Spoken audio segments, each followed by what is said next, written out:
Ya, assalamualaikum warahmatullahi wabarakatuh. Selamat malam teman-teman semua. Saya Salamananda Rizal. Kali ini saya bersama dari Widya Edu. Kita akan belajar bareng terkait sejarah. Bab pertama kita akan memulai diskusi sejarah kita kali ini di bab pertama, yaitu tentang demokrasi parlementer atau demokrasi liberal.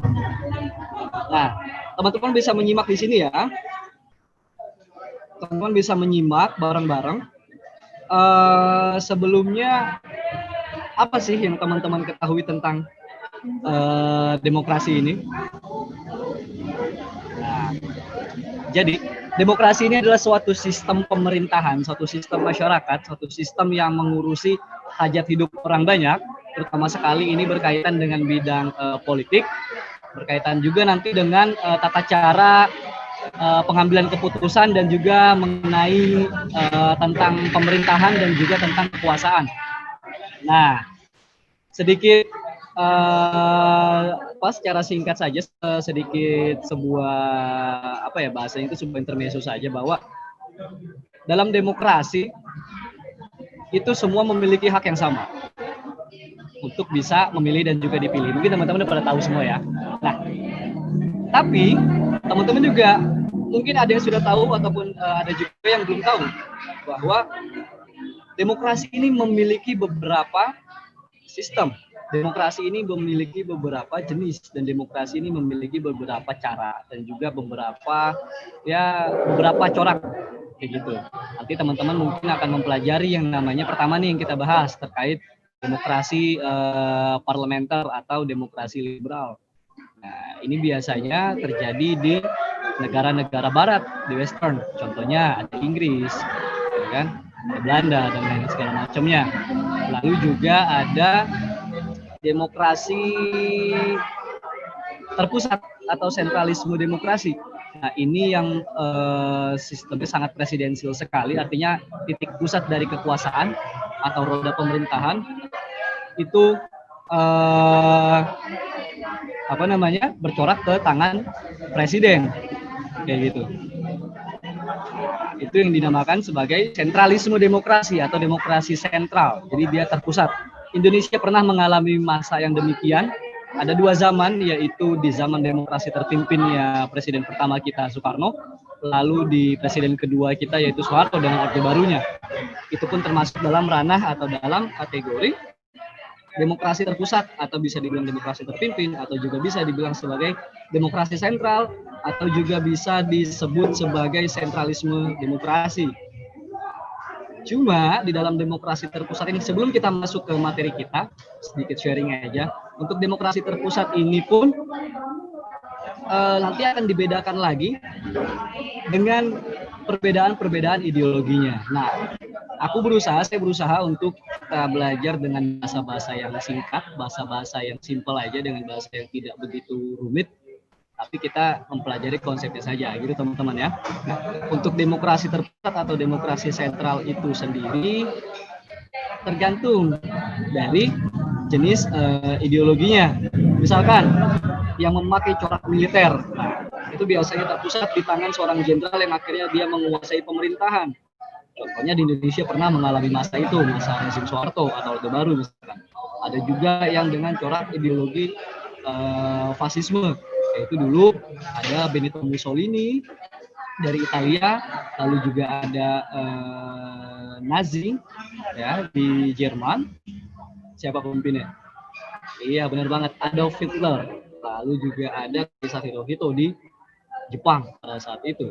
Nah, itu ketika Perang Dunia dulu, Perang Dunia Kedua khususnya, blok fasis melawan blok sekutu. Nah, itu karena memang blok sekutu ingin melawan fasisme itu sendiri. Yang fasisme itu termasuk dalam kategori demokrasi sentral atau terpusat di tangan presiden. Lalu juga ada dengan ideologi komunisme misalkan. Contoh, Uni Soviet ataupun Republik Rakyat Tiongkok atau China, itu juga menggunakan sistem demokrasi terpusat atau demokrasi tersentral atau sentralisme demokrasi, dan pemerintahannya atau politiknya dikuasai oleh Partai Komunis China atau Partai Komunis Soviet, gitu. Pemimpin yang memusatkan atau negara-negara yang memusatkan pemerintahan di tangan satu orang, di tangan presidennya saja. Misalkan kalau Tiongkok atau China dulu ada Mao Zedong atau Mao Zedong, lalu ada Deng Xiaoping, dan kini dikuasai oleh Xi Jinping. Begitu juga di Uni Soviet atau di Rusia, teman-teman. Di Rusia atau di Uni Soviet pada zaman dulu itu terpusat di tangan Lenin, lalu ganti kepemimpinan di tangan rezim Stalin, lalu berikutnya ada Nikita Khrushchev, lalu juga berikutnya ada Mikhail Gorbachev, hingga akhirnya Uni Soviet runtuh dan bubar pada awal 1990, dan sekarang Rusia, karena Uni Soviet sudah bubar, dikuasai oleh Vladimir Putin yang masih mewarisi demokrasi terpimpin atau demokrasi terpusat atau sentralisme demokrasinya, karena pemerintahan dipegang oleh presiden dan parlemen seolah tidak memiliki kekuatan yang besar karena semua terpusat di tangan presiden. Itu kalau untuk demokrasi terpimpin atau demokrasi terpusat atau sentral demokrasi atau sentralisme demokrasi. Nah, yang kita bahas kali ini teman-teman Widya Edu adalah demokrasi liberal atau demokrasi parlementer. Nah, teman-teman bisa melihat di sini, ini bab 1 atau pertama, demokrasi parlementer atau liberal di Indonesia. Cuma sebelum kita masuk ke materi atau sebelum kita masuk ke ranahnya demokrasi parlementer ataupun liberal yang ada di Indonesia, kakak pengen sedikit bercerita lagi. Ya, cuma sebelum kakak bercerita atau sebelum lagi nanti kita masuk lagi ke materinya, teman yang sedang menyaksikan tayangan ini, kakak pengen kita sepakati dulu, atau kakak pengen memberikan sebuah ujangan lah ya, atau ibaratnya ini sharing-sharing aja sebenarnya. Teman-teman mungkin kalau dalam belajar sejarah bingung ya, gimana? Atau misalkan terlalu berat kah bahasanya, atau misalkan di sekolah guru suka bikin ngantuk gitu, atau misalkan dan lain-lain segala macamnya. Sejarah itu membosankan, sejarah itu menjemukan, sejarah itu boring banget kah pokoknya itu pelajaran. Nah, mulai hari ini kalian harus janji. Mulai kali ini kakak akan pastikan ke depan kita akan belajar sejarah secara bersama-sama dengan lebih menyenangkan. Gitu. Ada beberapa tips nih sebelum nanti masuk ke materi itu nanti mengikuti. Yang penting kita konsepnya dulu, gitu ya teman-teman Widya Edu. Karena kakak nggak mau nih, saya nggak mau ketika kalian itu belajar sejarah itu murni hafalan, nggak seperti itu. Nah, tolong teman-teman semua yang sedang menyaksikan live ini ambil kertas, ya. Ambil kertas, lalu ambil pulpen, atau kalau enggak notes HP deh boleh, nggak apa-apa, sekarang udah canggih. Atau ketik di laptop dan lain segala macamnya, atau rekam saja, record saja yang kakak katakan saat ini, it's okay, nggak apa-apa. Tips, trik gitu ibaratnya dalam belajar sejarah. Sebenarnya nggak cuma sejarah aja, tapi juga khususnya di bidang pelajaran sosum lainnya gitu. Yang pertama-tama nih, memang kalau ranah sosial humaniora ini atau ranah IPS ya, yang nggak mau membaca. Ya, baca itu adalah kunci sebenarnya. Karena tingkat literasi Indonesia ini itu termasuk terendah di dunia. Jadi memang mau nggak mau baca. Nah ini sebenarnya PR paling berat adalah membaca. Tapi membaca itu sendiri jangan dimaknai dengan, atau ibaratnya gini deh, kalian mungkin suka baca komik atau suka baca novel, gitu kan? Misalnya, gitu. Atau baca cerpen, atau mungkin baca webtoon dan segala macamnya gitu ya. Nah, dari bacaan-bacaan itu samain polanya dengan kalian belajar di sekolah. Maksudnya gimana tuh Kak? Gitu kan? Maksudnya adalah ketika kalian belajar baik itu sosiologi, baik itu geografi, ekonomi, sampai bahkan yang kita pelajari saat ini yaitu sejarah, anggap aja itu cerpen. Anggap aja itu novel, anggap aja itu komik, bahkan anggap aja itu webtoon, atau bahkan anggap aja itu chat WA gitu kan. Jadi dibuat hidup itu dalam belajarnya. Oke? Nah, good. Lalu setelah teman-teman semua ini membaca, teman-teman ini recall. Dua, pertama baca. Tapi yang dibaca ini kalian ambil konsepnya, khusus sejarah ya, konsepnya. Jadi misalkan demokrasi parlementer atau demokrasi liberal yang kita pelajari hari ini konsepnya yang diambil, ya. Nanti kalau konsepnya udah dipelajari atau konsepnya udah teman-teman pahami, nanti akan hafal dengan sendirinya. Karena kalau dihafal kata per kata, begitu kan, dipaksakan untuk membaca dengan banyaknya tulisan itu mungkin akan terasa mumet ya, kan akan terasa pusing. Tapi kalau misalkan kalian ambil konsepnya, lalu kalian catat, lalu kalian maknai itu, nanti akan hafal dengan sendiri. Jadi nggak usah dihafal duluan, hafalnya itu di belakangan, kayak gitu. Oke, got it? Sip. Kalau udah dibaca kalian recall. Recall itu berarti panggil ulang, ya. Recall itu berarti panggil ulang. Artinya gimana tuh? Ketika kalian teman-teman sudah baca gitu kan, mungkin besoknya atau 1 jam kemudian atau 2 hari atau bahkan seminggu kemudian gitu kan, setelah membaca, kalian panggil apa yang dipanggil? Ingatannya dipanggil nih gitu. Kemarin gue baca apa ya? Kemarin aku baca apa ya? Kemarin saya baca apa ya? Oh ini dan itu gitu. Dibaca, diingat lagi, dipanggil lagi. Gitu. Nanti akan, oh iya kemarin aku baca sampai bab segini nih. Kemarin tuh lagi seru loh tentang demokrasi liberal. Kemarin lagi seru loh aku baca tentang demokrasi parlementer. Baca lagi gitu. Jadi dibikin candu. Nah, kalau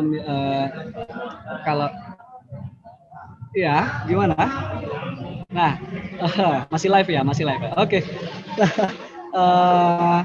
Kalau misalkan sudah dibaca gitu kan, nanti kalian catat. Nah, kalian review gitu. Itu harus rajin. Oke? Karena kakak nggak mau ngomong banyak-banyak nih, karena kakak nggak mau ngomong ini di kemudian harinya. Cuma nanti akan kakak selalu ingatkan saja pada teman-teman. Yang ketiga, catat gitu, di review. Bisa juga kalian misalkan sharing sama temannya, hari ini aku udah baca ini loh. Hari ini aku udah baca materi tentang materi tentang demokrasi liberal loh, gitu kan. Menurut kamu gimana sih gitu, sharing sama temannya juga sama-sama sudah membaca itu, atau mungkin yang belum gitu kan. Bisa juga kalian bikin sistem berkelompok gitu, cari temannya, cari pasangannya gitu. Kamu belajar tentang demokrasi liberal, teman kamu belajar tentang demokrasi terpimpin, yang satu lagi belajar tentang masa pergerakan nasional, yang satu lagi belajar tentang masa Orde Baru, yang satu lagi belajar tentang reformasi. Semua baca masing-masing, semua pelajari masing-masing. Nanti kalian ketemu, kalian sharing tuh satu kelompok itu. Nah, kan akan saling mengetahui. Kayak gitu ya.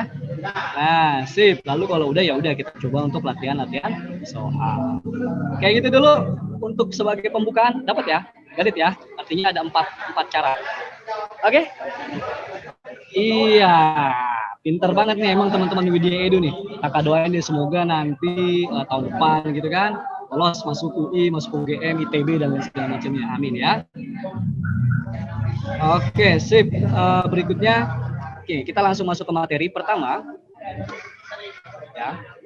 Nah, bab 1, demokrasi parlementer ataupun liberal di Indonesia. Tadi udah kakak jelasin sedikit tentang demokrasi terpusat atau sentralisme demokrasi atau terpimpin. Lantas bagaimana sih dengan demokrasi parlementer atau liberal? Nah, demokrasi liberal titik pusatnya ada di kata liberalnya. Gitu. Jadi liberal ini singkatnya teman-teman Widya Edu adalah satu ideologi yang mengusung yang namanya kebebasan individu. Catat tuh yang penting banget, liberal sama dengan kebebasan individu. Tekannya ada di situ. Berarti kalau demokrasi liberal adalah satu sistem politik kan yang mengutamakan persamaan dan kesetaraan individu dan kebebasan individu. Tujuannya adalah untuk bagaimana masing-masing individu ini dapat merdeka dan semua orang memiliki kesempatan yang sama untuk menjadi pemimpin, untuk dipilih dan memilih. Boleh dalam demokrasi liberal itu berdiri banyak partai, kayak gitu misalnya. Dan dalam demokrasi liberal yang dijalankan terutama oleh negara-negara barat juga, itu dijalankan dengan sistem pemerintahan parlementer, tidak presidensial. Artinya apa? Artinya parlemen atau dewan, kalau di Indonesia itu ada DPR, itu ada MPR, itulah yang menjalankan pemerintahan, bukan eksekutif. Mereka menjadi eksekutif itu sendiri gitu. Nah, berbeda dengan Indonesia ketika DPR, MPR, DPR itu menjadi lembaga legislatif saja, karena eksekutifnya ada presiden, karena Indonesia saat ini menganut presidensial sistem pemerintahannya. Tapi di satu masa, satu periode, yaitu 1950 sampai 1959, Indonesia berada di zaman atau Indonesia berada atau pemerintahan Indonesia dijalankan dengan sistem parlementer, artinya parlemen ini yang menjalankan roda pemerintahan. Gitu. Sampai situ dapat? Artinya demokrasi parlementer itu apa? Ayo. Kak, demokrasi parlementer itu berarti demokrasi yang dijalankan oleh parlemen. Artinya parlemen sebagai wujud tertinggi atau pemegang roda pemerintahan. Betul banget. Nah, siapa itunya? Siapa kepala pemerintahannya? Dalam demokrasi parlementer atau demokrasi liberal, kepala pemerintahannya adalah Perdana Menteri. Gitu, adalah Perdana Menteri. Berbeda dengan presidensil, berbeda dengan sistem presidensil yang kepala negaranya adalah seorang presiden. Jadi, kalau demokrasi parlementer berarti kepala pemerintahannya namanya adalah Prime Minister atau Perdana Menteri, gitu ya. Indonesia pernah mengalami fase demikian, yaitu tahun 1950 sampai 1959, teman-teman UDN.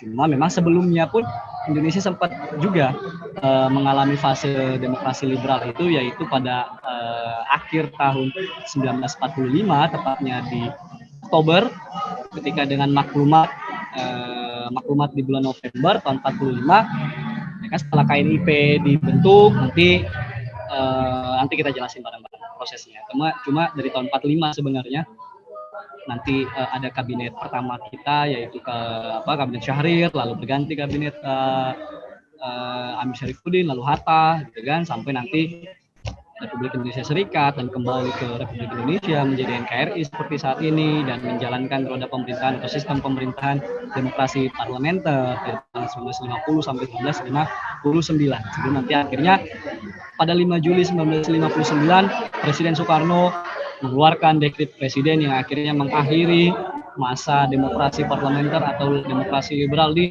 Indonesia. Gitu teman-teman Widya Edute.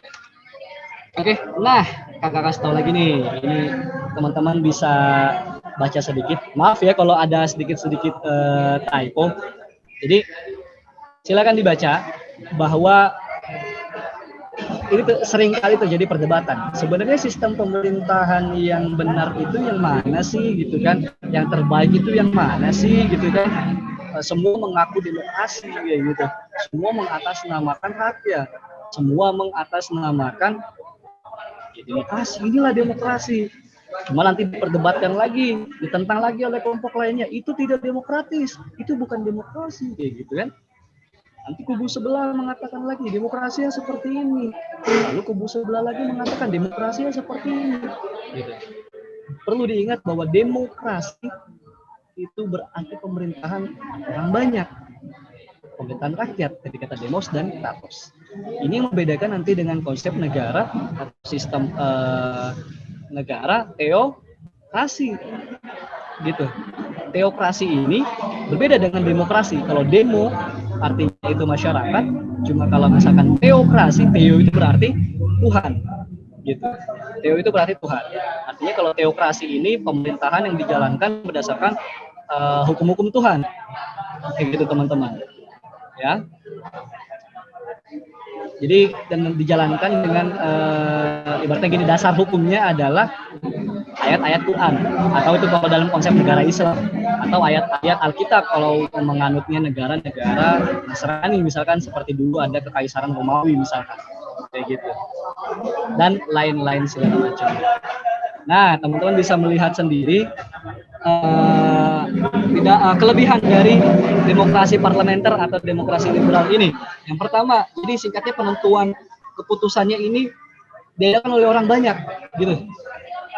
Jadi sangat terkesan sekali, sangat terkesan sekali ini demokratis banget gitu. Karena dari berbagai kelompok, dari berbagai elemen, dari berbagai partai politik, di situ ada gitu. Dan semua saling bermusyawarah, bermufakat, saling sidang gitu kan. Di dalam persidangan gitu maksudnya. Mereka semua saling berbicara, semua saling berpendapat, semua saling lobby gitu, semua saling beradu argumen, semua saling voting dan segala macamnya dari berbagai macam jenis elemen maupun kelompok itu. Wow, saya pikir itu cukup seru ya kalau kita melihat. Mungkin teman-teman udah ada yang ikut organisasi gitu misalnya di sekolah, ikut OSIS nggak? Iya, atau MPK misalkan gitu, MPK sih terutama gitu kan, majelis perwakilan kelas, iya nggak sih? Di dalam MPK itu tuh biasanya dari berbagai kelas kan gitu, perwakilan kelas ada dari kelas 10 sampai kelas 11 dan sampai ada nggak sih yang kelas 12 gitu, kayaknya enggak ya, biasanya kelas 10 dan kelas 11 aja gitu. Nah, mungkin teman-teman juga udah mengetahui seperti apa organisasi itu, atau nggak usah jauh-jauh deh, bagaimana di lingkungan rumah kalian misalkan gitu, tetangga saling berunding ya kan, saling ngobrol, bahkan kalian sendiri pun dengan anggota keluarga sudah terbiasa mungkin dengan ngobrol dengan juga sama teman sendiri gitu ya, saling berunding untuk hari ini nih misalnya kita mau kemana sih kayak gitu kan, enaknya ke sana, enaknya ke sini kayak gitu kan, semua saling dirundingkan. Nah, itulah sebenarnya kehidupan kita itu sudah demokratis.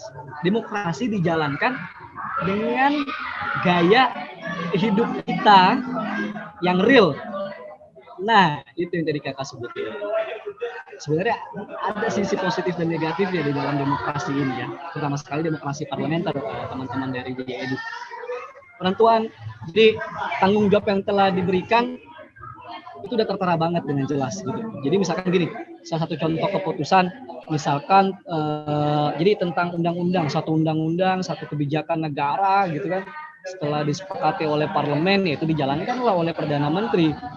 Dan mau nggak mau harus berjalan, karena apa? Karena sudah disepakati di dalam persidangan, baik itu sidang pleno maupun sidang paripurna, namanya itu jenis-jenis sidang, teman-teman dari Wita Edu. Jelas ya? Ya kan? Jelas? Oke, gampang banget lah. Nah, lalu jadi berikutnya adalah keputusan ini cepat banget dijalankan, gitu. Jadi karena memang sudah apa ya, karena sudah rapat gitu kan, karena sudah disepakati oleh forum, tak dijalankan dengan konsisten, maka berjalan kan gitu. Nah, cuma memang sorry ini masih ada beberapa tipe, cuma memang harus konsekuensinya adalah pertanggungjawabannya, itu yang menjadi konsekuensi. Karena apa? Karena gini, ketika nuansa politisnya ini jauh lebih kental. Jadi nuansa politis itu gini teman-teman, suka ataupun enggak. Rasa suka itu, rasa sentimentalnya itu menentukan banget kalau di dalam demokrasi parlementer ya. Gitu. Misalkan gini, teman-teman punya kelompok A gitu. Lalu dalam satu forum atau kalian punya organisasi dan lain segala macamnya, ternyata yang menang dari kelompok B misalkan gitu, usulan kalian tidak diterima atau tidak disepakati misalkan, lalu kalian dapat mengajukan mosi tidak percaya atau satu keputusan, satu pernyataan bahwa kalian tidak mempercayai dari parlemen ini nih gitu, dari pemimpin yang sekarang tidak dipercaya, itu bisa dijatuhkan gitu jika memenuhi syarat yang tertera di dalam tata tertib ataupun dalam undang-undang, tergantung masing-masing negara atau masing-masing kelompok tersebut kayak gitu misalnya. Jadi bisa diturunkan, bisa dikudeta dan diganti dengan kelompok yang lain.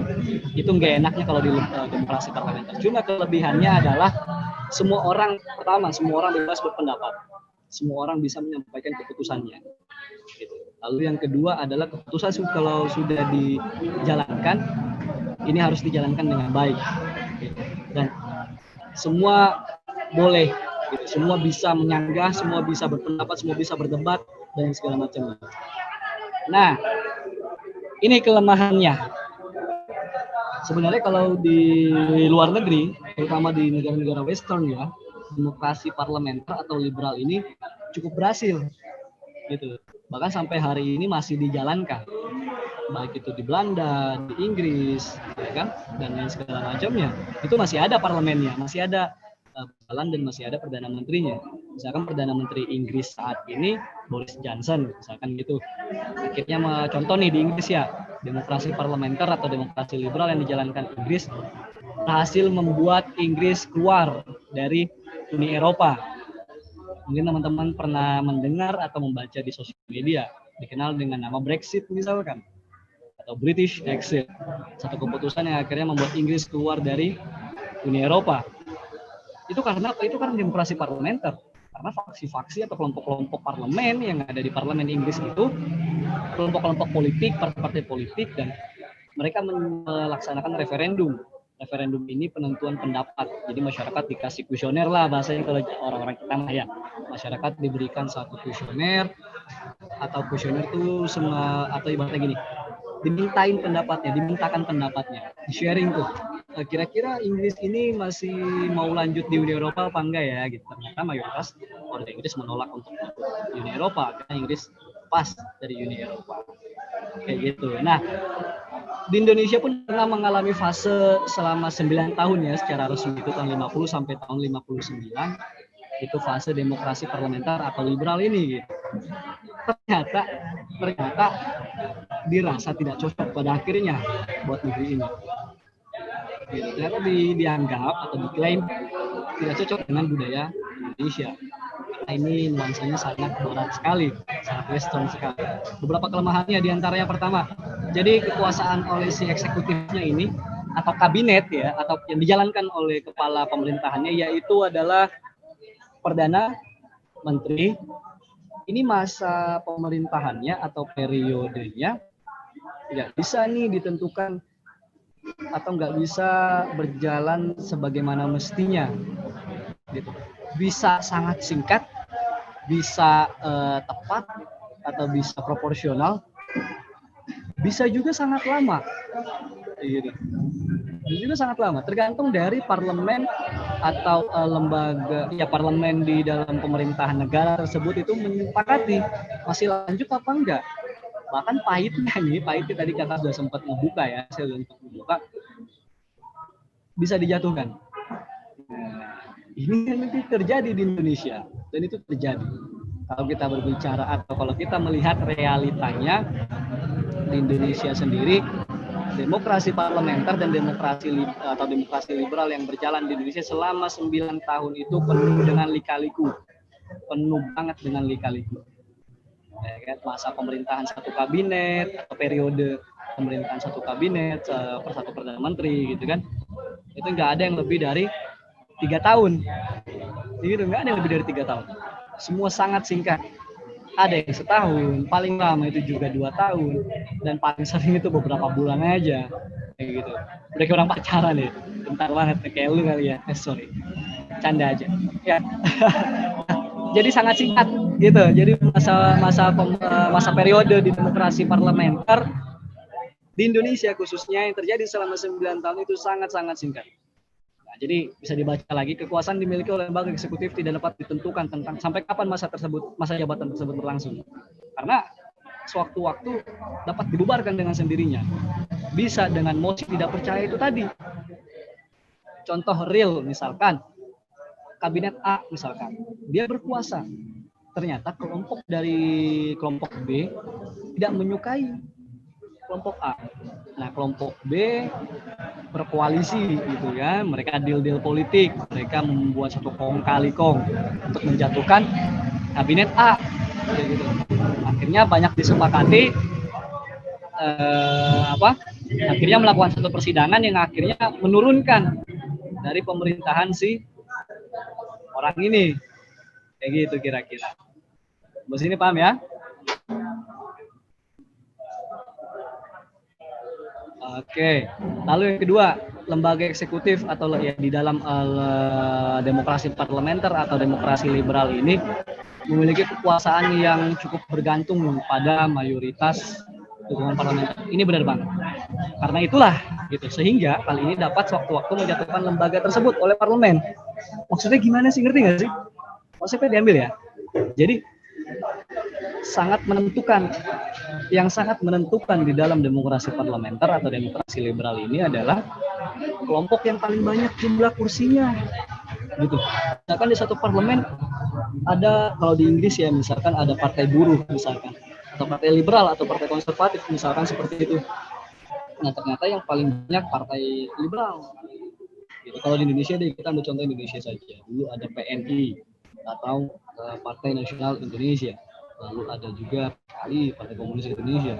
Lalu juga ada Masyumi, Partai Masyumi atau Partai Majelis Syura Muslimin Indonesia. Lalu juga ada Partai Serikat Islam Indonesia atau PSII. Lalu juga ada PSI atau Partai Sosialis Indonesia, bukan Partai Solidaritas ya, itu PSI yang sekarang. Lalu ada Partai Murba atau Musyawarah Rakyat Banyak, dan lain-lain segala macamnya dari partai-partai politik yang ada di parlemen Indonesia saat itu. Berdasarkan hasil dari pemilu atau pemilihan umum pertama di Indonesia pada tahun 1955, ada 4 besar nih partai pemenang di Indonesia. Yang pertama PNI, lalu yang kedua ada Masyumi, yang ketiga ada Partai NU. NU dulu sempat menjadi partai politik, sekarang sudah tidak lagi menjadi partai dan hanya menjadi organisasi masyarakat biasa. Lalu terakhir ada PKI. Nah, 4 besar dari partai tersebut itulah yang menguasai ya panggung parlemen di Indonesia yang terbanyak kayak gitu. Dan kekuasaannya yang dijalankan oleh Perdana Menteri tersebut sangat bergantung dari dukungan itu gitu. Misalkan contoh kabinet dari partai PNI misalkan gitu, dia menjalin koalisi dengan PKI misalkan begitu. Ternyata NU dan Masyumi nggak suka. Gitu. Kalau jumlah kursinya atau jumlah suaranya ini banyak, Sokok tuh bisa jatuh. Bahkan besok pun bisa lengser. Gitu. Nah, begitu juga misalkan yang berkuasa ini Masyumi. Misalkan gitu dari partai Masyumi gitu. Ternyata dia tidak disukai ternyata di dalam. Akhirnya PNI sebagai partai mayoritas menjatuhkan atau mengkudeta. Ya kan?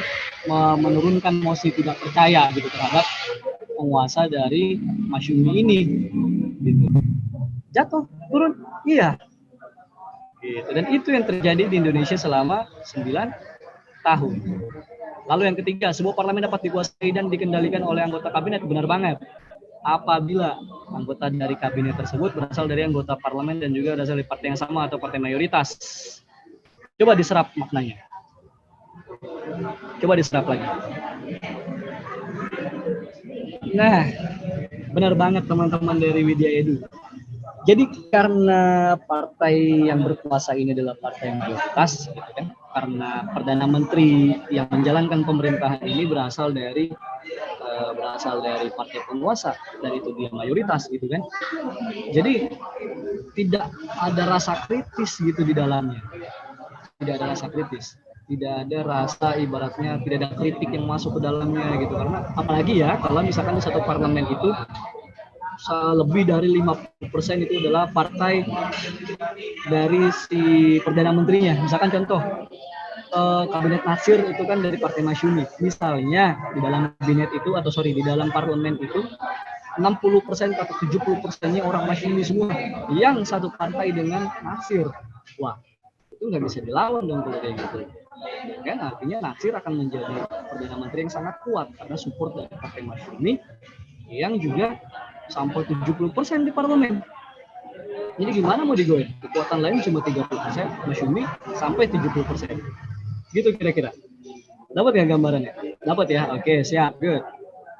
Nah, berikutnya yang terjadi nih dengan banyaknya hiruk pikuk tadi demokrasi parlementer dan demokrasi liberal di Indonesia dengan gonta-ganti kabinet gitu, gonta-ganti kabinet, gonta-ganti pemerintahan karena banyaknya mosi tidak percaya, banyaknya kudeta, banyaknya apalagi pokoknya konflik-konflik politik, konflik-konflik antar elit-elit partai yang saling tidak suka, yang semua bernafsu ingin berkuasa, gonta-ganti kabinet gitu, tidak lebih dari 3 tahun.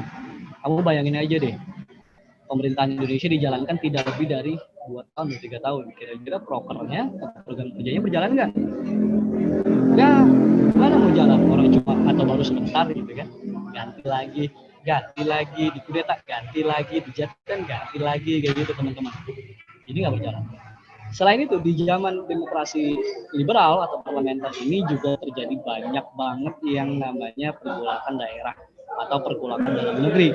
Jadi nggak cuma konflik politik aja nih, maksudnya dalam arti konflik politik praktis ya, atau konflik yang terjadi di dalam parlemen saja, atau konflik yang terjadi antar elit partai politik saja. Tidak, tapi juga ada pergolakan daerah atau pergolakan dalam negeri yang di luar parlemen atau di luar partai. Dan ini biasanya fisik gitu. Jadi perang fisik, dan ini nanti sangkut pautnya dengan militer kayak gitu teman-teman ya. Jadi ini biasanya perang langsung nih, perang fisik, mainnya senjata, dan biasanya nanti hadap-hadapannya dengan tentara gitu, dengan ABRI. Dulu ABRI ya, sekarang sudah dipecah menjadi TNI dan Polri. Dulu ABRI atau Angkatan Bersenjata Republik Indonesia. Nah, beberapa pergolakan daerah atau perang dalam negeri atau perang saudara itu sebenarnya banyak banget teman-teman media edu. Sebenarnya banyak banget. Dan sebenarnya ini terjadi sangat lama. Cuma kita ambil gambarannya itu 5 kasus saja atau 5 peristiwa saja. Pertama, ada pemberontakan atau pergolakan pemberontakan dari Angkatan Perang Ratu Adil, itu seperti apa kita bahas. Lalu yang kedua ada pemberontakan Republik Maluku Selatan atau RMS. Lalu ada pemberontakan Andi Aziz. Ada lagi sebenarnya pemberontakan Kahar Muzakar. Lalu ada lagi pemberontakan PRRI Permesta. PRRI ini di Sumatera dan Permesta ini di Sulawesi, khususnya Manado atau Minahasa. Baru ada yang cukup panjang ya pemberontakan ini, yaitu TI atau Darul Islam, Tentara Islam Indonesia, yang berusaha untuk mendirikan NII atau Negara Islam Indonesia. Oke, sampai sini gimana? Dapat ya gambarannya? Oke, sip. Nah, setelah dekret Presiden 5 Juli 1959, demokrasi Indonesia atau sistem pemerintahan Indonesia berubah menjadi demokrasi terpimpin. Ini prosesnya seperti apa sih? Atau kenapa sih bisa begitu? Kayak gitu kan? Kenapa? Jadi kata dasar kata. Kalian komen dong biar rame gitu, biar aku ada feedback gitu kan. Jadi kalau mau nanya juga nggak apa-apa. Kalau misalkan mau nanya ataupun mau sharing lagi, misalkan teman-teman terutama yang sudah tergabung di dalam kelas 12 IPS, boleh kakak bebas banget, aku bebas banget, saya buka deh gitu kan ibaratnya. Jadi kita biar lebih hidup aja gitu sebenarnya. Jadi nggak 2 jam full ngomong aja gitu, capek juga sebenarnya ya. Cuma spesial buat teman-teman dari Widya Edu gitu. Cuma kalau misalkan teman-teman masih stay tune di sini ya, terutama di aplikasinya, langsung dong ya kan, komen apa gitu atau kirim pertanyaan, nanti pertanyaan terbaik gitu akan kakak jawab. Semua pertanyaan deh pasti dijawab. Jadi teman-teman dari Widya Edu ya. Sedikit cerita peralihan dari demokrasi liberal ke parlementer ini cukup pelik gitu. Jauh sebelum tahun 1959, bahkan ketika itu baru 2 tahun ya secara resmi gitu setelah pergolakan masa-masa revolusi mempertahankan kemerdekaan Indonesia, masa-masa perundingan dan perang gerilya melawan Belanda yang pengen menjajah kembali Indonesia, sampai pada akhirnya Indonesia diakui ya kedaulatannya atau penyerahan kedaulatan dari Belanda kepada Indonesia itu di akhir 1949 setelah dilaksanakannya KMB atau konferensi meja bundar, di mana Iya, di Den Haag, Belanda. Gitu. Setelah itu Indonesia benar-benar dalam arti sudah benar-benar diakui ya oleh internasional, karena Belanda udah nggak ganggu gugat lagi kita. Nah, setelah itu Indonesia dijalankan dengan sistem parlementer, melanjutkan yang sebelumnya.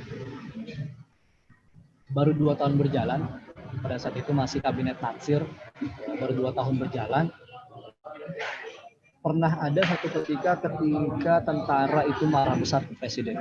Dalam arti tentara ini sebenarnya lebih marahnya itu maksudnya adalah marah kepada para politisi kita, marah kepada elit-elit politik kita, marah kepada pimpinan-pimpinan partai kita, dan lebih khususnya lagi adalah marah kepada orang-orang yang menjalankan pemerintahan ini, karena Presiden Soekarno pada saat itu hanya menjalankan tugas sebagai kepala negara, bukan menjadi kepala pemerintahan, bukan dia nggak punya kuasa apapun gitu untuk menjalankan pemerintahan, tapi semuanya itu dijalankan, atau pemerintahan Indonesia itu dijalankan ya oleh Perdana Menteri, gitu, bukan oleh Soekarno sebagai presiden. Lantas pertanyaannya gimana dong kalau gitu kan? Gimana Soekarno bisa berkuasa? Nggak bisa. Soekarno hanya berkuasa sebagai simbol negara saja, gitu. Sebagai ya, sebagai presiden, sebagai kepala negara saja, bukan sebagai kepala pemerintahan. Tahun 1952, Angkatan Darat itu datang ke istana bawa tank, teman-teman WDA itu. Tentara Nasution terlibat di situ, Jenderal Nasution, salah satu tokoh besar yang terlibat di situ, itu mendatangi istana presiden, istana negara, ya, dan itu bawa tank, bawa meriam, itu istana itu ingin ditembak gitu, ingin dihajar gitu, ingin dihajar dengan tembakan. Dan ketika itu presiden keluar, ini ada apa sebenarnya gitu. Kasih bahasa yang simpel-simpel aja biar teman-teman mudah ngertinya. Ini sebenarnya ada apa sih gitu. Ini kenapa nih ribut-ribut gitu kan, bawa tank segala, bawa meriam segala, mau digranat atau mau gimana nih kan gitu. Jadi pada intinya tentara itu kecewa, ibaratnya gini, dari akhir masa Jepang gitu kan sampai masa revolusi, sampai Belanda datang lagi ke sini, selama 5 sampai 6 tahun tentara sudah berjuang, tentara sudah ibaratnya perang, bertaruh nyawa, masuk keluar hutan, turun gunung, nyebur ke laut, nyebur ke sungai, darah-darah, mati dan segala macamnya. Begitu sudah bebas dari itu semua, kok pemerintahan dijalankan dengan tidak benar atau dengan tidak baik gitu kan, saling gontok-gontokan, saling perang, saling konflik, dan tentara tidak bisa berbuat apa-apa karena bukan tugas dari tentara untuk ikut campur masalah politik pada saat itu. Tentara pengen banget sebenarnya pada saat itu, ya sudah ikutkanlah ibaratnya gitu, tentara ikut masuk juga di dalam politik karena merasa sudah berjuang kan selama bertahun-tahun di hutan, bertahun-tahun ikut perang fisik, angkat senjata dan segala macamnya. Mereka marah betul dengan para politisi atau elit politik kita gitu. Padahal begitu tahun 1952. Nah, cuma akhirnya Soekarno belum mau tuh melaksanakan demokrasi terpimpin ini. Masih mencoba percaya bahwa parlemen kita atau sistem pemerintahan kita itu bisa kok gitu, itu bisa banget, itu masih bisa berubah kayak gitu kira-kira ya. Nah ini ada beberapa kabinetnya nih teman-teman di UDA.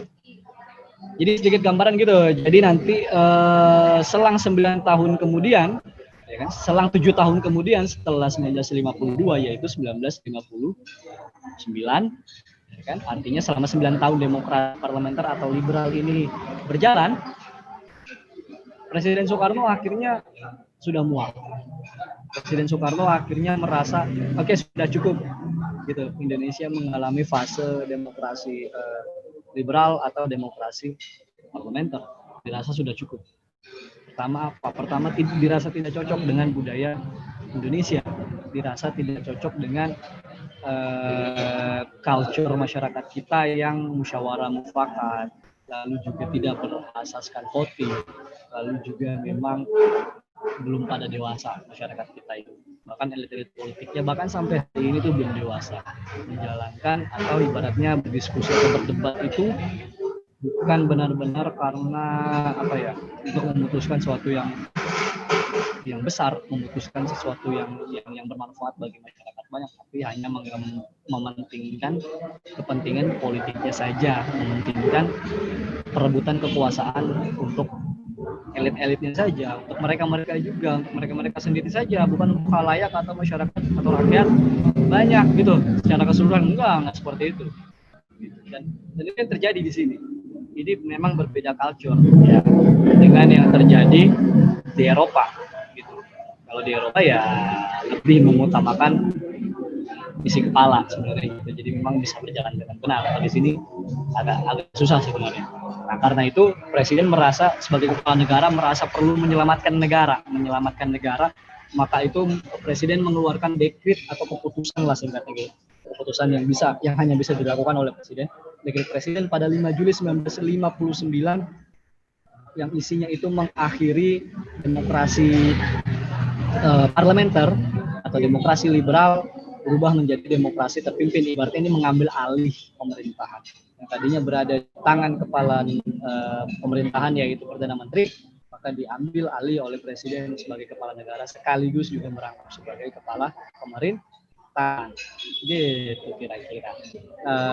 Dekret presiden ini berisi tiga hal penting, sebenarnya agak sedikit panjang ya, cuma memang garis besarnya adalah tiga hal. Yang pertama, tadi kakak sedikit lupa menyampaikan bahwa undang-undang yang dijalankan gitu, konstitusi yang dijalankan selama masa demokrasi liberal atau demokrasi parlementer ini selama 9 tahun itu adalah Undang-Undang Dasar sementara 1950 gitu. Jadi bukan Undang-Undang 1945, artinya sudah mengalami perubahan, digantikan dengan Undang-Undang Dasar sementara gitu. Nah, ketika dekret presiden ini diterbitkan atau dikeluarkan oleh presiden, maka konstitusi kita itu dikembalikan kepada Undang-Undang Dasar Negara Republik Indonesia tahun 1945. Gitu, biar nuansa kemerdekaannya kembali lagi. Gitu, biar tidak saling gontok-gontokan dengan undang-undang atau konstitusi yang dirasa tidak jelas. Gitu kira-kira. Oke, buat ya. Dan Soekarno menyebut demokrasi yang dia jalankan adalah demokrasi terpimpin. Dia masuk ke materi itu selanjutnya. Oke. Silakan teman-teman baca dulu. Jadi tadi sudah dijelaskan bahwa ketika masa demokrasi parlementer atau demokrasi liberal ini, kabinet ya atau pemerintahan, kabinet ini artinya satu tim gitu kan, tim atau kelompok pemerintahan. Kabinet natsir ini berarti kabinetnya atau kelompoknya atau tim dari pemerintahan itu sendiri dipimpin oleh Natsir atau Muhammad Natsir. Ya. Muhammad Natsir ini atau kabinet Natsir ini dari partai Masyumi atau Majelis Syuro Muslimin Indonesia. Nah, kabinet yang dijalankan oleh Natsir atau kabinet Natsir ini kalian bisa lihat nih teman-teman Widya Edu. Berapa bulan tuh? Coba.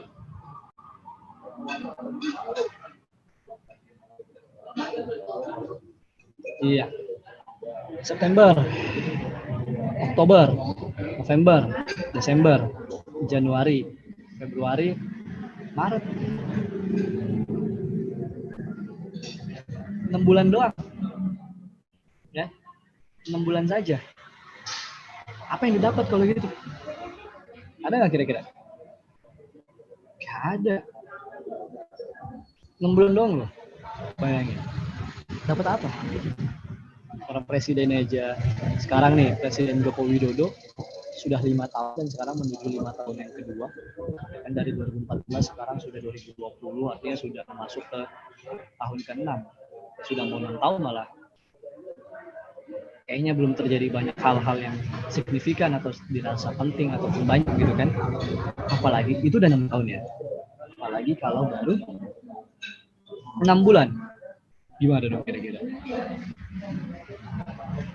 Nah, cuma dari pemerintahan Muhammad Nasir ini atau kabinet Nasir ini ada beberapa kebijakannya yang teman-teman juga harus ingat nih. Cuma lagi-lagi kata tekankan saya jelaskan bahwa jangan terlalu dihafal atau bisa di screenshot boleh banget atau dicatat juga boleh atau intinya adalah konsepnya yang kalian ambil ya, konsepnya ini yang kalian garis bawahi, konsepnya yang kalian benar-benar maknai, masukin ke otak, masukin ke hati deh gitu kan, dilaperin nih pelajaran jadi biar enak gitu, biar nggak pusing, biar nggak mumet kayak gitu ya. Kebijakan yang dijalankan oleh kabinet atau pemerintahan yang dipimpin oleh Nasir atau kebijakan Nasir adalah pertama menggiatkan usaha keamanan dan ketentraman, lalu ada mencapai konsolidasi. Jadi konsolidasi ini ibaratnya kesepakatan deh gitu. Jadi konsolidasi ini satu proses bagaimana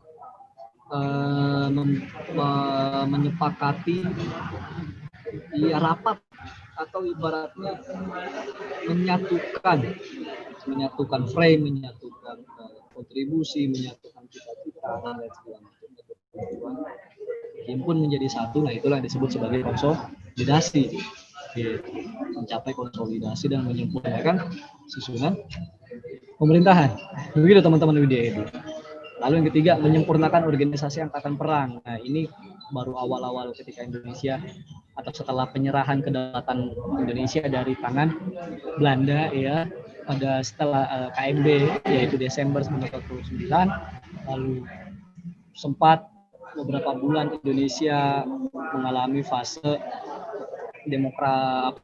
Republik Indonesia Serikat dengan sistemnya adalah federal, bentuknya adalah federasi kan, dan di bawah naungan Belanda, masih ibaratnya masih mengikuti gaya-gaya Belanda. Begitu kira-kira teman-teman dari Widya Edu.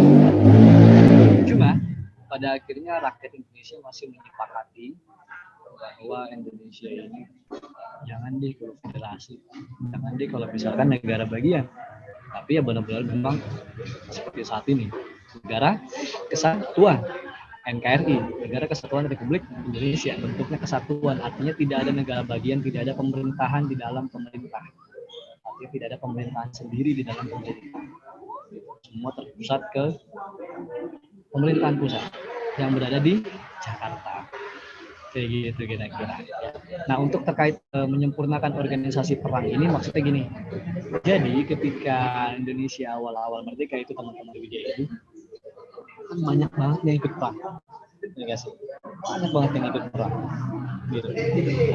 Dari laskar tentara belum ada pada saat itu, banyak laskar, sudah ada sebenarnya tentara, cuma tentara bekas didikan Jepang misalkan PETA, atau tentara bekas didikan Belanda yaitu Kenil. Nah ada tentara-tentara dadakan, itulah tadi laskar-laskar, komplotan, dan kesatuan-kesatuan yang memang dia tidak memiliki latar belakang pendidikan militer, tetapi memang memiliki semangat yang sama untuk melawan penjajahan, ikut perang, benar-benar perang fisik dengan menggunakan senjata yang didapat dari melucuti tentara Jepang karena Jepang sudah kalah. Jadi senjatanya diambil, baju-baju juga diambil, mereka jadi tentara dadakan. Pernah nonton ini enggak? Naga Bonar. Tahu ya, Naga Bonar ya? Nah, benar banget. Naga Bonar itu salah satu contoh dari laskar-laskar itu. Dia bukan tentara beneran, tapi Naga Bonar itu ya rakyat jelata, preman-preman yang kebetulan lagi nongkrong, cuma melihat Indonesia mau merdeka, cuma memang melihat perang yang terjadi di masyarakat, di akar rumput, di hutan-hutan, di pedesaan, mereka ikut terlibat. Itu mereka ikut perang dengan semangat merdeka yang sama, semangat kemerdekaan yang besar gitu kan.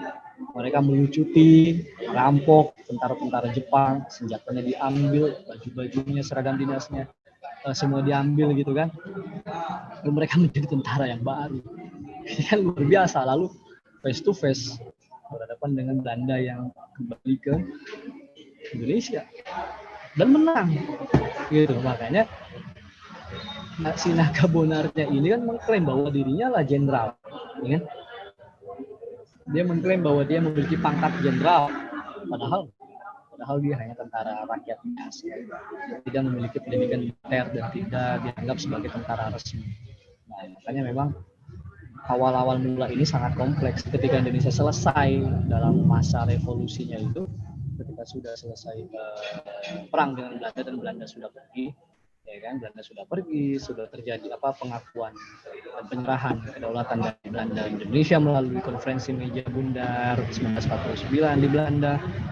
Lalu tentara Belanda juga sudah terbalik gitu kan, dan tidak ada lagi peperangan. Nah, orang-orang yang merasa dulu ikut terlibat perang, walaupun bukan tentara pesta, walaupun bukan tentara ini merasa mereka berhak jadi tentara, apalagi ketika TNI sudah didirikan, ya. TNI didirikan menjadi Tentara Nasional Indonesia, ada Angkatan Darat, Laut dan juga Udara, ya kan. Lalu setahun 2 tahun kemudian lahirlah polisi, atau ya pada 1 Juli 1947 dikenal sebagai Hari Bayangkari, artinya hari kelahiran atau hari berdirinya lembaga Polri, ya, atau Kepolisian Republik Indonesia.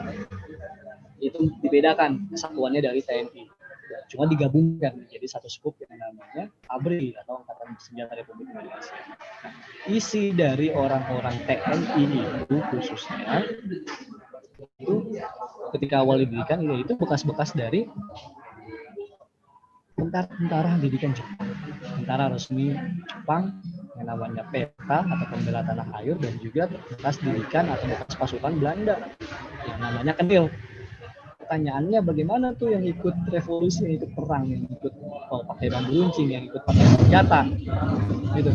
Ternyata tentaranya sangat banyak. Gara-gara itu juga tentara atau angkatan perang sangat membludak. Akhirnya apa? Pemerintah nggak punya anggaran untuk menggaji. Pemerintah nggak punya anggaran untuk memberikan gaji. Pemerintah nggak punya kekurangan anggaran untuk bisa mensejahterakan para tentara itu. Dan kondisinya pada saat itu sudah tidak perang lagi. Lantas untuk apa lagi? Gitu kan? Lantas tidak begitu urgent, ya, karena tidak begitu penting, gitu. Ya memang harus akhirnya direorganisasi atau disederhanakan, atau direvitalisasi, atau diperbaiki deh konsep dari militer itu. Konsep dari angkatan perang itu memang harus diperbaiki dengan benar. Biar apa? Biar tidak banyak anggaran yang terbuang, lalu juga biar jelas saja gitu ranahnya, yang memang ya begitu tentara ya harus punya pendidikan tentara yang benar, yang jelas, yang kuat kayak gitu kan. Bukan berarti dia sembarang pernah perang, sembarang pernah ribut gitu lalu bisa menjadi TNI, tidak. Nah, itu dicoba oleh Natsir, ya, menyempurnakan organisasi angkatan perang. Masalahnya cuma 6 bulan, apakah berhasil? Enggak. Lalu mengembangkan dan memperkuat ekonomi rakyat serta memperjuangkan penyelesaian masalah Irian Barat. Nah, ini satu catatan penting, yaitu persoalan Irian Barat atau sekarang Papua, ya. Siapa namanya dulu Irian Barat? Karena Irian Timur adalah Papua Nugini, sementara Papua Indonesia ya itulah Papua, atau dulu namanya Riau. Ini ketika ini Belanda batu banget. Belanda males banget, nggak rela banget sebenarnya. Mereka rela melepas Indonesia, cuma mereka nggak rela melepas Papua atau Irian Barat. Ya iyalah, Papua atau Irian Barat teman-teman bisa tahu sendiri ya, betapa indah dan kayanya alam mereka dan sumber daya alam yang terkandung di dalamnya. Dari luarnya indah banget, lautnya kayak apa nih Pak? Cakep banget. Banyak pulau-pulau bagus, pantai-pantainya bagus, hutannya juga bagus banget. Lalu juga di dalam tanahnya juga terkandung emas dan segala macamnya gitu ya. Makanya apa namanya? Wah, ini kalau ngedongeng ini nggak bisa ini kita gitu ya. Oke, kita lanjut aja teman-teman. Seru banget emang kalau bicara dongeng. Saya ngedongeng, saya yang jadi asik sendiri gitu. Oke, untuk teman-teman yang masih stay tune nggak apa-apa nanya aja. Oke gitu ya. Nah, pada intinya Kabinet Natsir memperjuangkan penyelesaian masalah Irian Barat gitu. Nanti teman-teman boleh nanya, ayo dong, ramein tuh. Kalau yang udah join di grup kelas 12 IPS ya, masih ditunggu. Nah, berikutnya diganti ketika Natsir hanya 6 bulan lalu dijatuhkan mosi tidak percaya, maka naiklah Sukiman. Dan kabinet Sukiman dijalankan nih 27 April 1951 sampai 3 April 52. Itu berapa lama tuh? Nggak nyampe setahun banget nih. Ya kan? 27 April, 3 April. Itu ya setahun pas ya. Baru nggak nyampe itu enifnya kurang gitu. Kurang berapa hari lagi, kurang ya 3 atau 4 minggu lagi gitu ya. Nah, dari kebijakan dari kabinet Sukiman ini pertama menjamin keamanan dan ketentraman karena pada saat itu juga masih nuansa chaos gitu, masih banyak keributan yang terjadi. Lalu yang kedua mengusahakan kemakmuran rakyat dan memperbaharui hukum agraria.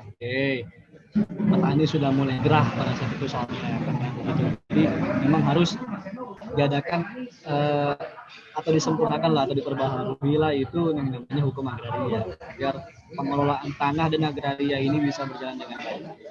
Lalu mempercepat persiapan pemilihan umum karena pada saat itu ada lembaga yang dinamakan KNIP atau Komite Nasional Indonesia Pusat itu menjalankan tugas sebagai lembaga legislatif. Itu belum representatif, itu belum layak disebut sebagai parlemen pada saat itu. Nah, makanya mau nggak mau memang harus pemilu, dan pemilu pertama di Indonesia nanti dijalankan pada tahun berapa? Iya benar banget, 1955. Iya 100 ya, 2 juta rupiah langsung minta sama Widya Edu. Tuh kuis saya udah dijawab, 2 juta minta ke Widya Edu. Iya ini biar rame aja gitu. Oke. Nah lalu berikutnya menjalankan politik luar negeri secara bebas aktif. Jadi Indonesia ini bebas dan aktif. Bebas artinya itu tidak berpihak ke blok barat maupun blok timur. Karena pada saat itu sedang terjadi yang namanya perang dingin, teman-teman dari WIDA. Perang dingin, perang antara blok barat yaitu diwakili oleh negara-negara berhaluan kapitalis seperti US, Amerika, lalu UK atau Inggris, Prancis, Belanda dan segala macamnya. Lalu blok timur ada negara berhaluan komunis seperti siapa? Seperti mana? Soviet, Tiongkok, dan segala macam. Nah, cuma Indonesia memang selalu konsisten ya, karena prinsip politiknya adalah bebas aktif. Bebas, dia tidak berpihak kemanapun dan aktif dia. Aktifnya itu kemana-mana oke. Aktif turut menjaga atau turut memperjuangkan ketertiban dan perdamaian dunia gitu. Masih berusaha lagi nih memasukkan Irian Barat ke dalam wilayah RI secepatnya. Karena gini teman-teman, jadi ketika konferensi meja bundar dan akhirnya terjadi penyerahan atau pengakuan kedaulatan Indonesia dari Belanda, tidak termasuk Irian Barat, tidak termasuk Papua atau Irian Barat dianggap anti dulu, nanti bisa dirundingkan lagi gitu, karena Belanda masih nggak rela sikatnya gitu. Jadi statusnya di India, status dari Irian Barat atau dari Papua ini masih berada di bawah naungan Belanda itu sendiri. Itu jadi gantung ini statusnya. Indonesia berusaha banget dong, gitu kan. Orang yang dimaksud dengan negara Indonesia ini adalah semua bekas jajahan Belanda atau bekas wilayah Hindia Belanda. Masa kok Papua atau Irian Barat nggak masuk di dalamnya, kan nggak adil kayak gitu. Nah, lalu berikutnya menyiapkan undang-undang tentang pengakuan serikat buruh, perjanjian kerjasama, upah minimum dan pertikaian buruh. Oke, ini bagus sebenarnya. Memang ada sedikit tambahan dari kabinet Sukiman ini. Kabinet Sukiman ini cenderung dekat dengan blok barat, atau dengan terutama sekali dengan Amerika Serikat. Bahkan Sukiman, kabinet pemerintahan Sukiman ini disponsori oleh US atau oleh Amerika dengan bantuan paket ekonominya yaitu Mutual Security Act atau MSA. Dengan MSA atau Mutual Security Act ini, maka kabinet Sukiman dijatuhkan karena dianggap pro terhadap kapitalis atau pro terhadap blok barat, itu dianggap tidak nasionalis, dianggap menggadaikan negara dan segala macam. Makanya dikeluarkan mosi tidak percaya oleh kelompok oposisi atau kelompok lawan politik, dan kabinet Sukiman akhirnya lengser. Itu kira-kira. Oke, lanjut. Nah, berikutnya oleh kabinet Wilopo. Itu 3 April 52 sampai 3 Juni 53. Waduh, 15 tahun. Ini seperti hubungan seperti kisah cinta kalian, singkat banget gitu, setahun doang gitu putus gitu ya. Bahkan kalian emang kayaknya sebulan doang putus kali ya. Oke. Gitu.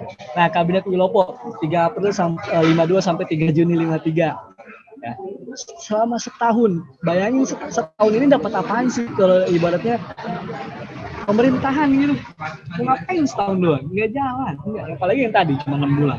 Jadi nah, kita nih, program pokok dari kabinet Wilopo adalah pertama ya ada program dalam negeri dan juga ada program luar negerinya. Ini udah lebih agak konkret nih, udah lebih banyak dibanding program-program dari kabinet sebelumnya. Gitu. Dari Wilopo sendiri pertama menyelenggarakan pemilihan umum, pemilu untuk memilih Dewan Konstituan, DPR dan DPRD. Kan?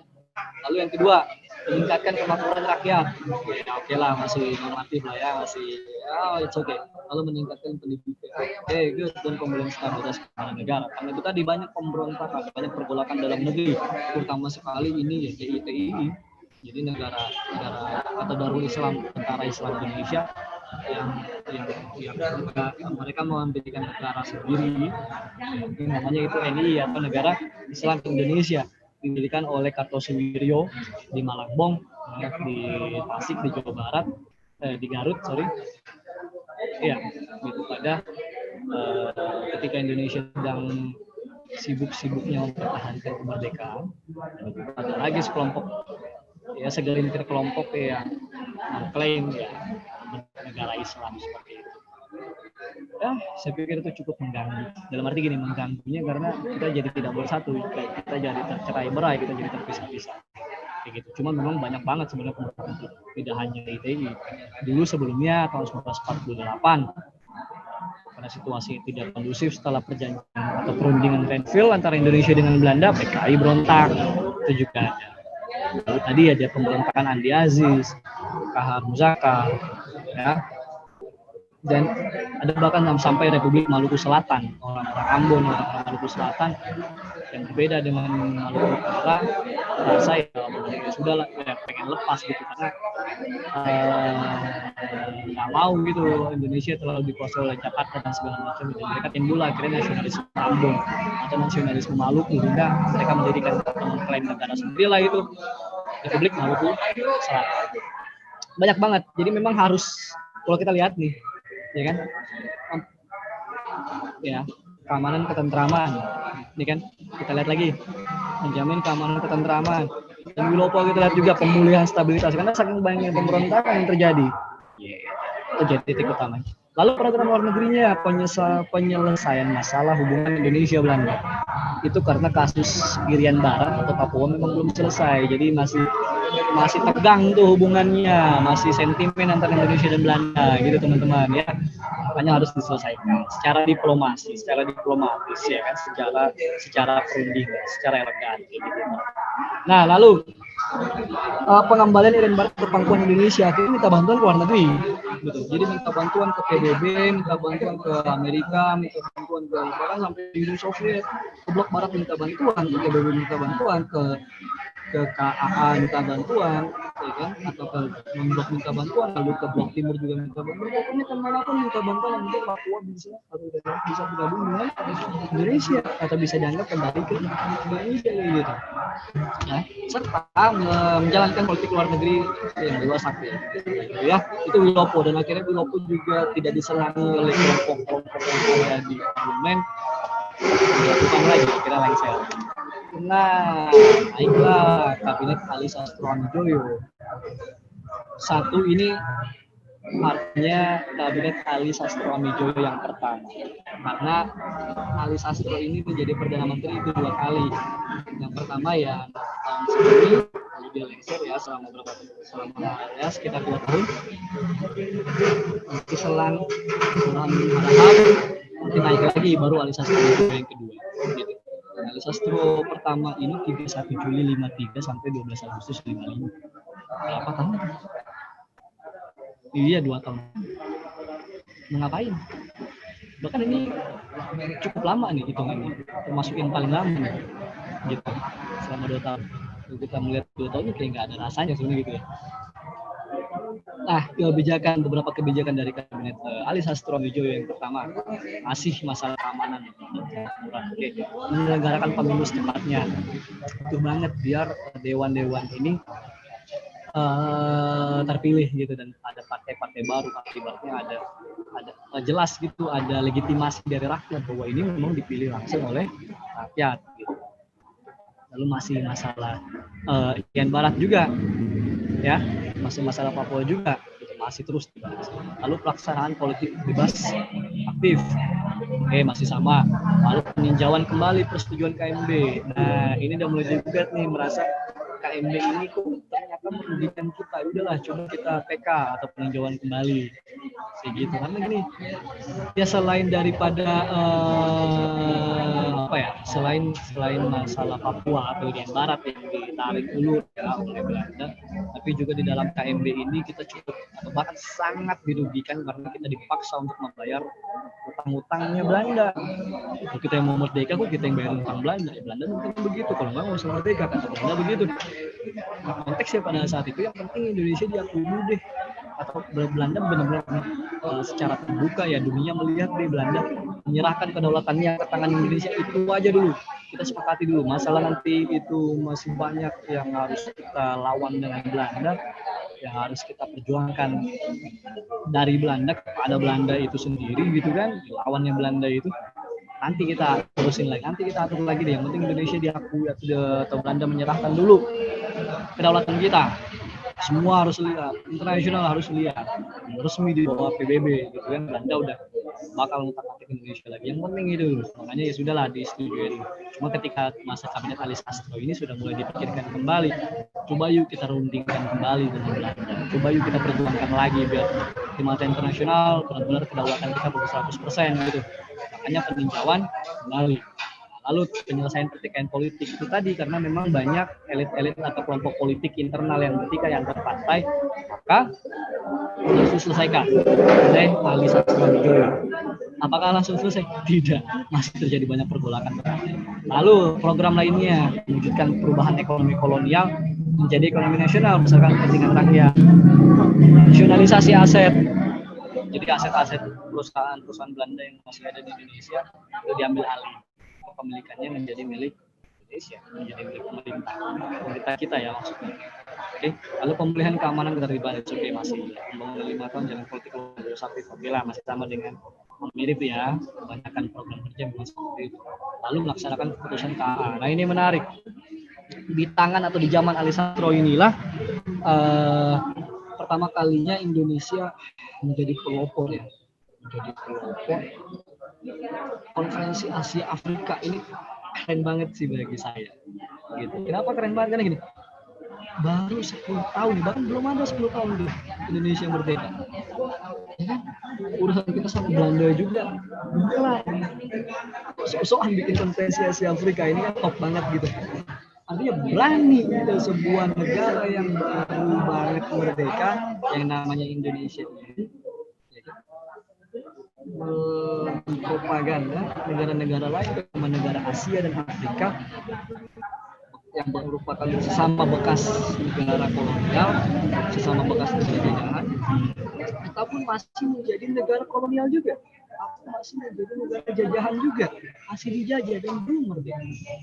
Gitu. Diajak tuh berkumpul, berhimpun jadi satu. Bikin konferensi Asia Afrika tahun 1955 di Bandung. Indonesia menjadi pelopornya. Banyak itu, ada banyak negara Asia dan Afrika, bahkan negara atau daerah yang belum merdeka ya, masih status jajahan, Prancis misalkan, Sudan dan segala macamnya, bahkan Libya ya, bahkan Aljazair gitu. Itu belum merdeka pada saat itu. Cuma mereka datang ke Indonesia, datang ke Bandung. Mereka ikut. Karena mereka pengen merdeka. Disitulah keberhasilan si Ali Sastro Midjoyo sebagai Perdana Menteri mengajak yang negara-negara lainnya gitu. Ya kan? Oke, lanjut gitu ya. Itu yang terjadi di zaman Ali Sastro Midjoyo. Lalu ada kabinet Burhanuddin Harahap ya, 12 Agustus 1955 sampai 3 Maret 56. Ini malah nggak nyampe setahun ya. Ini nggak nyampe setahun nih teman-teman Widya Edu.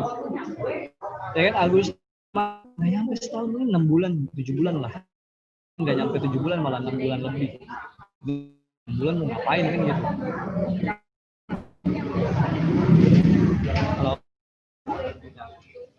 6 bulan kebijakannya diantaranya oke, mengembalikan kepercayaan. Lalu pemilihan umum nih benar-benar akhirnya bisa berjalan kabinet Burhanuddin Harahap sama kita di tahun 1955 dengan pemenang pemilu tadi siapa saja yang pertama?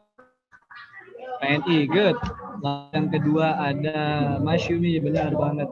Ketiga ada Partai NU atau Nahdlatul Ulama. Yang ketiga, yang keempat ada Partai Komunis Indonesia atau PKI.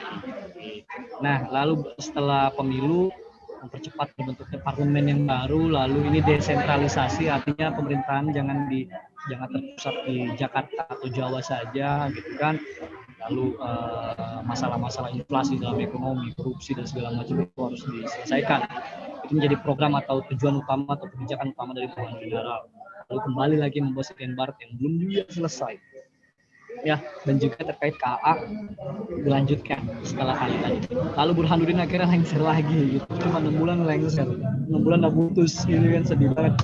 Nah, naiklah lagi Ali Sastromijoyo untuk kedua kalinya, yaitu pada 20 Maret 56 sampai Maret 57.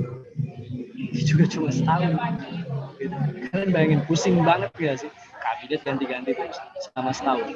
Setahun ganti, 6 bulan ganti. Top 2 tahun. Gak ada yang sampai 3 tahun. Nah, di zaman ini Ali lebih memfokuskan diri kepada salah satunya yang memfokuskan diri kepada pembangunan infrastruktur dan juga pembangunan ekonomi. Bisa dilihat dalam kabinet ini disebut rencana pembangunan 5 tahun. Jadi ada jangka panjangnya juga. Itu selain ekonomi ya juga sih terkait politik ya, misalnya pengembalian Irian Barat itu masih tetap, dan banyak banget kabinetnya dan masih gagal juga Irian Barat itu kembali ke pangkuan Indonesia. Kedua, pembentukan daerah otonomi ya, dan mempercepat terbentuknya anggota DPRD. Artinya tadi melanjutkan yang tadi adalah desentralisasi, artinya jangan semua terpusat banget di Jakarta, cuma juga tidak terpecah belah juga, tercerai-berai juga di masing-masing daerah itu, karena ya kalau dibiarkan masing-masing ya akhirnya kita putuskan gitu aja, akhirnya bisa cerai kalau misalkan semua apa-apa soal itu saya apa-apa Jawa, apa-apa ada di Jakarta, itu akan menimbulkan diskriminasi bagi orang-orang Sumatera, bagi orang-orang Sulawesi, bagi orang-orang Kalimantan, dan khususnya lagi orang-orang Indonesia Timur, kan? Timur, di Buku, bahkan sampai Papua merasa pembangunan tidak merata, kualitas semua nggak ada di sana, kurang segala macam, kan semua dibawa ke Jawa. Lalu mengusahakan perbaikan nasib kaum buruh dan pegawai, masih oke lah. Lalu juga perimbangan keuangan negara, apalagi habis mengadakan event KA, lalu juga mengadakan pemilu, pastikan keuangan negara cukup terkuras gitu, dengan 2 acara tersebut dan sama-sama di tahun 1955. Bisa bayangkan teman-teman berapa dana yang habis untuk mengadakan atau melaksanakan KA, lalu menyelenggarakan pemilihan umum, banyak banget pasti dana, makanya harus diimbangi lagi. Nah, inilah yang dijalankan oleh Ali Sastromijoyo. Yang kedua, gitu. Lalu perubahan ekonomi kolonial menjadi ekonomi nasional, pembatalan KMB, gitu kan, KMB nggak lagi ditinjau lagi tapi dibatalkan gitu. Lalu ya masih keamanan ketertiban, bebas aktif, lalu juga masih menjalankan. Nah, ini yang terakhir. Yang terakhir dipimpin oleh kabinet Juanda yang tidak berasal dari partai politik. Ketika sebelum-sebelumnya Ali Sastromijoyo misalkan dari PNI, lalu Burhanuddin Harahap misalkan dari Masyumi, gitu kan, orang-orang partai semua, orang-orang partai politik semua.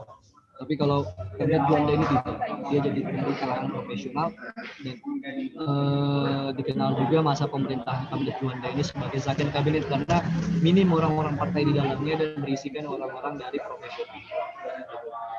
Kebijakan kabinet Juanda ini cukup terkenal atau dikenal juga sebagai panca karya. Artinya ada 5 karya utama dari kabinet atau pemberdayaan menteri Juanda ini. Juanda Kartawijaya. Misalnya membentuk Dewan Nasional, lalu normalisasi keadaan, melancarkan pelaksanaan pembatalan KMB, perjuangan pengembalian Irian Jaya atau Irian Barat, dan juga ada mempercepat proses pembangunan. Sebenarnya ini memang masih secara normatif gitu ya. Cuma ini dijalankan betul oleh kabinet Juanda. Cuma sayang sekali ini ini hanya 2 tahun saja. Dan ada lagi yang terkenal, misalkan terkait zona ekonomi eksklusif, ya kan? Dan soal kelautan, bahwa Indonesia adalah negara maritim, memperkuat fondasi, memperkuat pandangan kita bahwa kita adalah negara maritim, gitu kan? Dan laut Indonesia ya memang harus semuanya dikuasai oleh orang Indonesia, bukan cuma pulaunya saja, tapi juga lautnya di zaman Juanda itu, gitu kira-kira. Oke, iya. Nah, setelah dekrit, setelah dekrit ya Indonesia sistem demokrasi menjadi demokrasi terpimpin ala Soekarno dengan sistem presidensi. Oke, sebentar ya.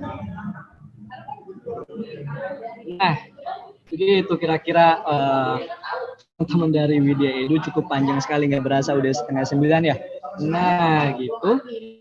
Ayo dong teman-teman yang masih stay tune di aplikasi Widya Edu ini, sepi banget ini, waduh, ya kan? Nanti bisa lihat lagi, bisa sharing-sharing lagi, bisa bertanya lagi gitu ya. Nah, sekarang atau teman-teman yang ada yang lagi live, yang lagi nonton di YouTube dan segala macam, nah pokoknya dimanapun berada teman-teman dari Widya Edu,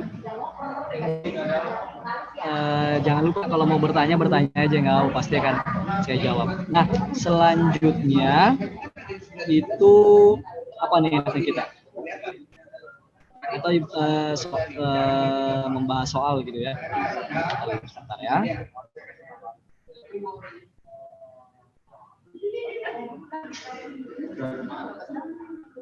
Oke.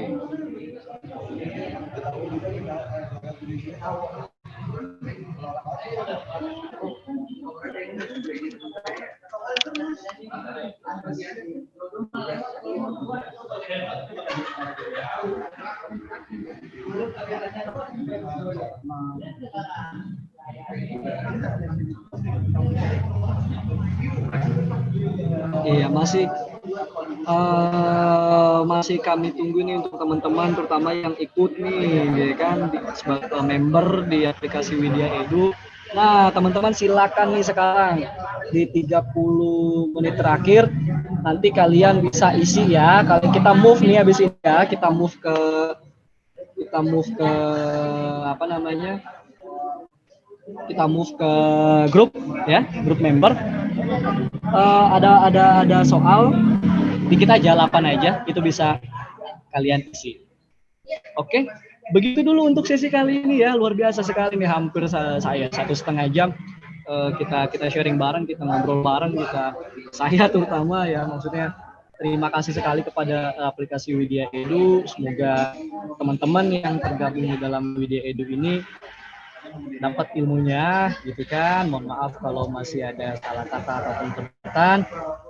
Dan oh iya, tadi kita lupa memperkenalkan diri, tadi udah di grup aplikasi Widya Edu oleh Bagas ya, thank you banget.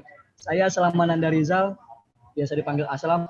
Saya lulusan Ilmu Sejarah Universitas Gadjah Mada atau UGM. Saat ini sedang S2 di Ilmu Sejarah Universitas Indonesia atau UI. Gitu. Saya Aslam, tutor sejarah kalian. Next kita akan ketemu lagi. Dadah. Assalamualaikum warahmatullahi wabarakatuh. Langsung move ke grup dan cek soalnya ya. Langsung kalian isi semua. Oke, bye.